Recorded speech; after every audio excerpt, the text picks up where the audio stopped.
all my viewers, a quick request. Please subscribe. Most of you watch without subscribing. To support the channel, hit the subscribe and like buttons. It's free and it makes a huge difference. Thanks. Dee Ann Warner's story begins like many others. A girl born into the comforting rhythm of rural life, in a family deeply tied to the land and its traditions. For generations, the Warners had been part of Lenawee County, Michigan, a community defined by long stretches of farmland, close-knit families, and a culture that valued hard work above everything else. But within this setting, what appeared to be stability and tradition could also become isolation and, eventually, a prison for someone like Dee. Dee was known from childhood as driven, bright, and deeply compassionate. She had a keen sense of independence. Growing up among acres of farmland, she learned the resilience of agricultural life. The early mornings, the cycles of planting and harvest, the unpredictability of weather, and the constant labor that kept a family business alive. Those who knew her describe a girl who wanted more than just to live in the shadow of family heritage. She wanted to build something of her own. She wanted a life marked not by limitations, but by achievements. By her early adulthood, Dee had become a highly capable businesswoman. She balanced her role as a mother with her entrepreneurial drive, eventually founding and managing companies connected to farming, trucking, and logistics. Her sharpness with numbers, contracts, and organization earned her respect in her community and among her business partners. But success in business didn't mean success in her personal life. That part of her story took a darker turn when she met and married Dale Warner. Dale Warner was different from Dee in many ways. He was less polished, less ambitious in terms of structured business growth, but he exuded a kind of stubborn charisma. To some, he was strong-willed, decisive, and hardworking. To others, he came across as domineering, quick-tempered, and dismissive of people who challenged him. When Dee and Dale married, many of her friends and family noticed small signs of trouble almost immediately. Dale had a need for control. It started in subtle ways: decisions about money, about the farm, about where the family would go, and with whom they would spend time. Over time, those small decisions accumulated into a pattern of dominance. Domestic abuse does not always announce itself with bruises or broken bones. In many marriages like Dee's, it shows up as control, manipulation, financial dominance, and psychological intimidation. Dale's behavior toward Dee became increasingly toxic. Friends later recalled that he would belittle her in public, interrupt her when she spoke, and insist that things had to be done his way. Behind closed doors, those controlling tendencies reportedly escalated to forms of coercion and abuse that Dee confided to only a few trusted people. Still, Dee endured. For more than 15 years, she stayed in the marriage, balancing the role of mother to 5 children with the increasingly heavy weight of Dale's control. Outsiders would later ask, why didn't she leave sooner? The answer, as with many abusive relationships, lies in the complicated intersection of fear, hope, financial entanglement, and the deep roots of family life. For Dee, leaving meant not only confronting Dale, but also potentially fracturing the farming business, destabilizing her children's lives, and risking retaliation from a man she'd come to fear. By 2021, Dee had reached a breaking point. She was 52 years old, accomplished in her own right, and deeply unhappy in her marriage. According to her family, she had begun quietly planning her exit. She wanted to leave Dale, and she wasn't keeping this entirely secret anymore.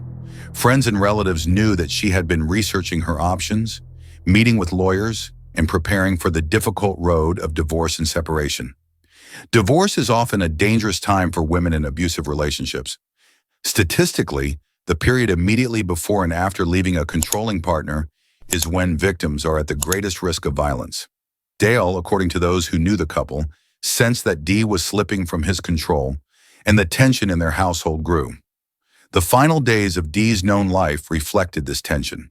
She confided in her sister, in her daughters, and in close friends that she was ready to leave Dale once and for all. She even expressed fear for her safety, acknowledging that Dale would never let her go easily. And then, suddenly, she was gone. On Saturday, April 24th, 2021, Dee Ann Warner woke up in her Lenawee County home with the weight of a life-altering decision pressing on her. According to her family, this was the day she planned to tell Dale that their marriage was over.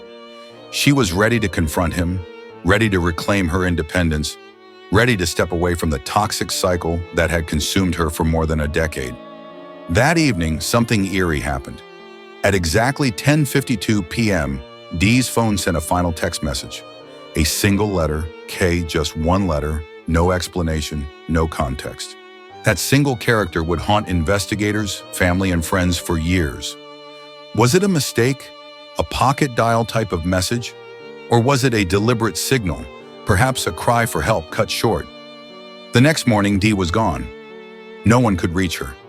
No one saw her leave the house. Her car remained parked. Her purse, keys, and other belongings were still inside the home. It was as if she had vanished into thin air. But those who knew her best didn't buy the idea that Dee had left on her own. She was devoted to her children, committed to her business, and had plans for the future.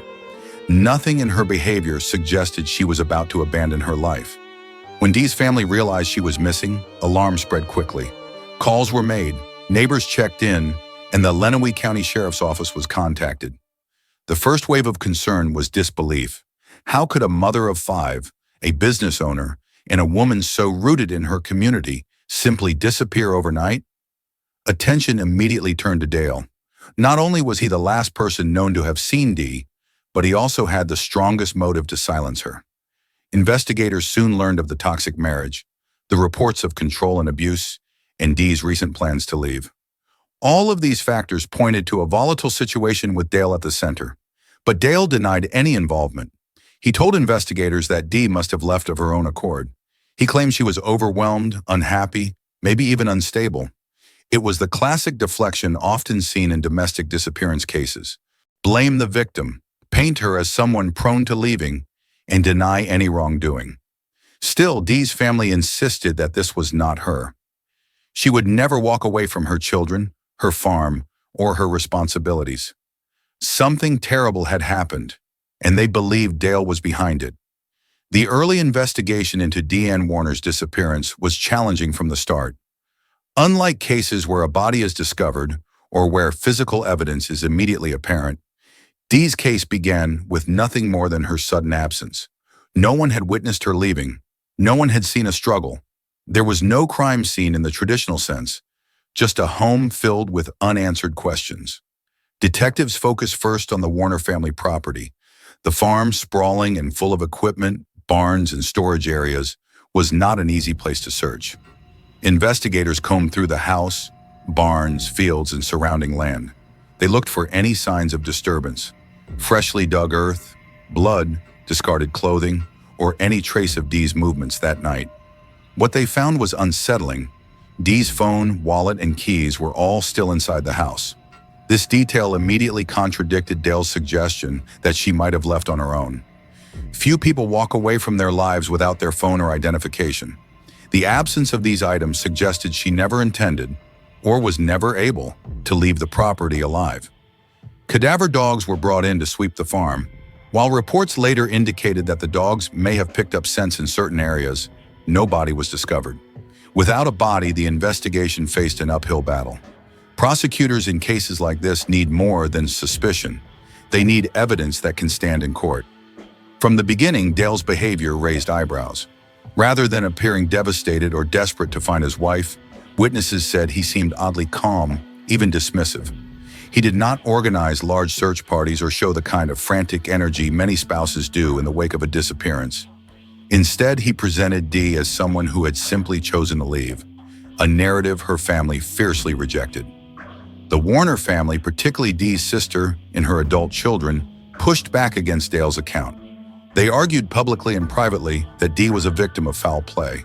Tensions between Dale and Dee's family escalated, eventually becoming open hostility. At one point, Dee's family openly accused Dale of killing her and covering up the crime. Investigators also zeroed in on Dee's final text message, the single letter K sent at 10:52 p.m. Digital forensic experts examined her phone records, trying to determine whether the message was sent by Dee herself or by someone else. Was it typed by Dee and cut short by an interruption? Or was it sent by Dale or someone acting on his behalf as part of staging a disappearance? To this day, the K remains one of the most haunting aspects of the case. For her family, it symbolized a final attempt at communication, perhaps a cry for help that was silenced before it could be finished. As weeks turned into months, Dee's case gained increasing attention. Local news outlets covered her disappearance extensively, and the story began to resonate beyond Lenawee County. Domestic violence advocates pointed to her case as an example of the dangers faced by women trapped in controlling marriages.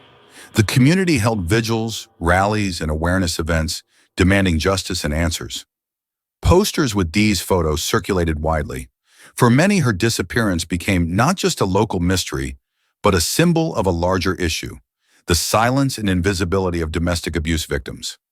Several theories emerged during the investigation. Dale killed Dee and hid her body on the farm. This was the most widely accepted theory among Dee's family and supporters. The farm, with its vast acreage and heavy equipment, offered countless opportunities to conceal a body.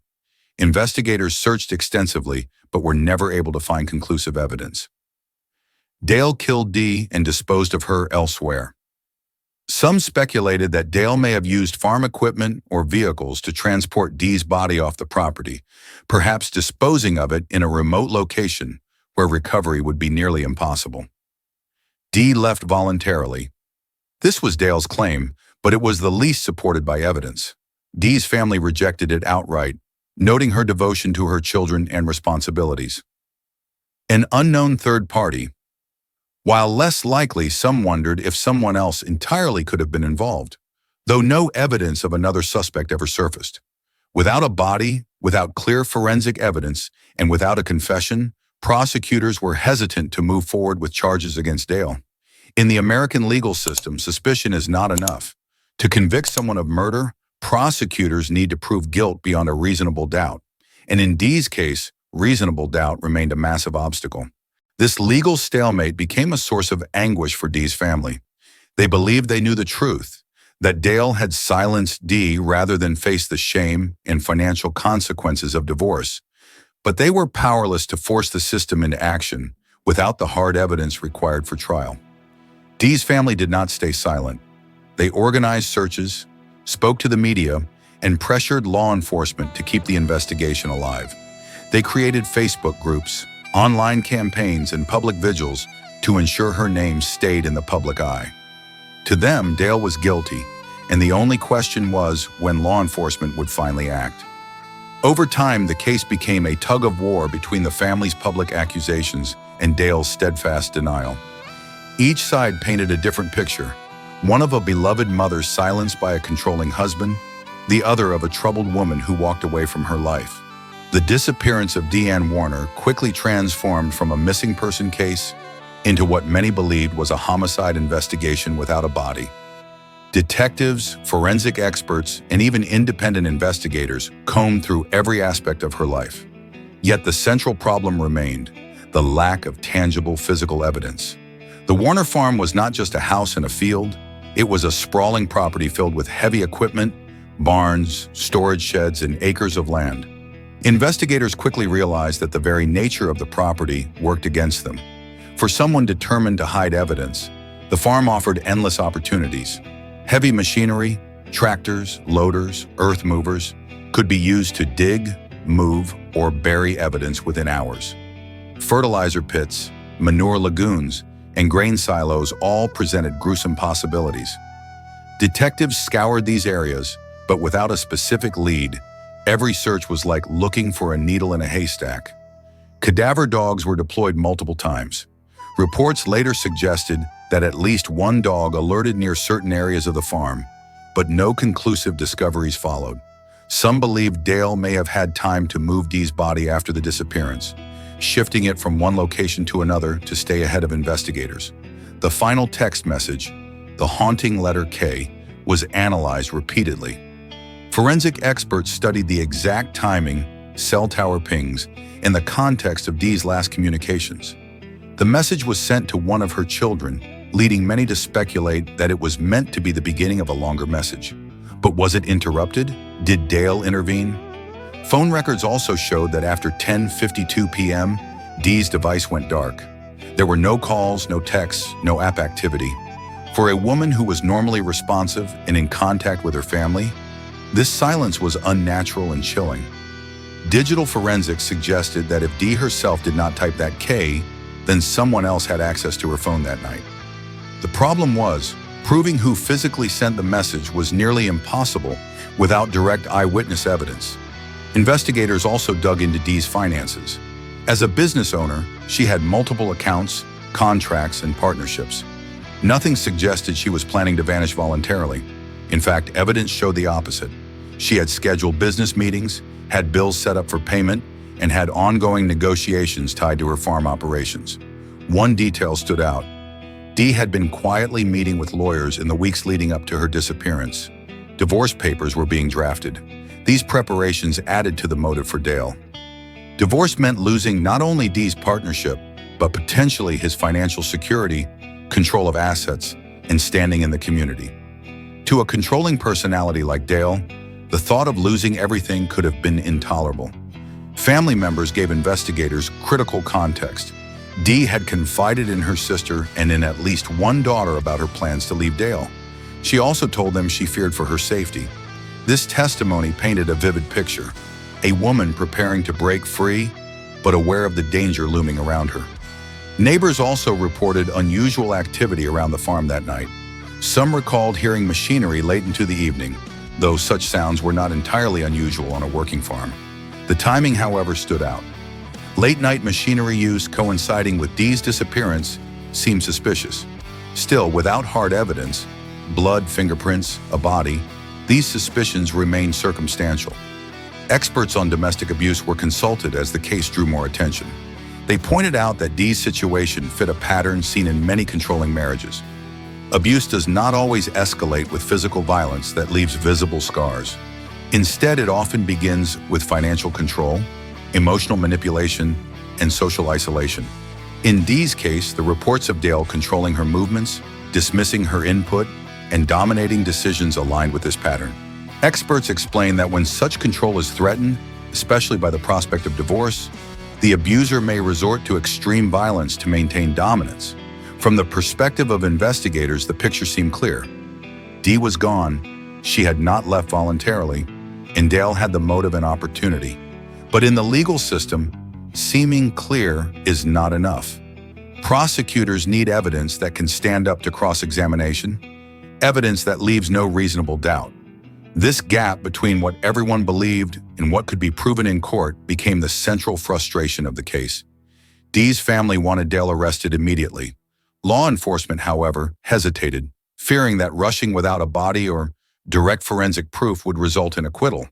And once acquitted, Dale could never be tried again for the same crime. This limbo became a nightmare for Dee's loved ones. Dee Ann Warner's disappearance was not just an investigation. It became a public fight for justice led by her family. Her sister, children, and extended relatives refused to let the case fade into obscurity. Instead, they turned to the media, organized vigils, and pushed authorities relentlessly. Within weeks, Dee's family launched social media campaigns dedicated to keeping her story alive. They posted updates, shared photos, and spread awareness about her case. A Facebook group grew quickly, connecting supporters not just from Lenawee County, but from across the country. Local reporters covered the story extensively, and soon regional outlets picked it up. The more her family spoke, the more attention the case received. Domestic violence advocates joined in, highlighting Dee's disappearance as part of a broader epidemic of intimate partner violence. Her family held vigils where the community gathered with candles, prayers, and speeches, demanding accountability. These events served two purposes: to honor Dee's memory and to keep pressure on law enforcement. Meanwhile, the relationship between Dee's family and Dale deteriorated completely. Publicly, her relatives accused him of being responsible for her disappearance. Dale, in turn, denied everything, portraying himself as the victim of a witch hunt. At times, the hostility boiled over. There were reports of confrontations, legal threats, and tense exchanges both in person and through the media. Dale maintained that Dee had left by choice, but this explanation grew less believable with each passing month. Her devotion to her children and her businesses made the idea of voluntary disappearance almost impossible to accept. As the case gained national traction, true crime programs and podcasts began covering Dee's story. Each retelling brought new speculation, interviews with family members, and debates about what might have happened. For the Warner family, this was bittersweet. On one hand, media coverage kept Dee's case in the spotlight. On the other hand, it meant reliving their trauma again and again, speaking publicly about their suspicions and frustrations with the justice system. Still, they pressed forward, believing that public pressure was their best hope for keeping the investigation active. Over the years, the family's campaign continued. They organized private searches, sometimes hiring independent investigators and search teams. They lobbied for law enforcement to dig deeper, to treat Dale as a prime suspect, and to bring charges. But without a body or smoking gun evidence, prosecutors remained cautious. Some in the community sympathized with law enforcement's position. Better to wait for strong evidence than risk losing the case in court. For the family, however, every day without charges felt like another day of injustice. The American legal system is built on the principle of innocent until proven guilty. While this protects citizens from wrongful imprisonment, it can be a devastating barrier in cases like Dee's. Prosecutors explained that without a body, the defense could argue Dee was still alive somewhere, that she had left by choice, or that she had suffered an accident unrelated to Dale. This is why no-body homicide cases are notoriously difficult to prosecute. While convictions are possible, they require overwhelming circumstantial evidence and often confessions or witness testimony that directly ties the suspect to the disappearance. In Dee's case, those elements were still missing. And so, despite the mounting public suspicion, Dale remained free. The emotional toll on Dee's family was immense. Her children especially were left in limbo. They had lost their mother without closure, without even the ability to hold a funeral. The uncertainty haunted them daily.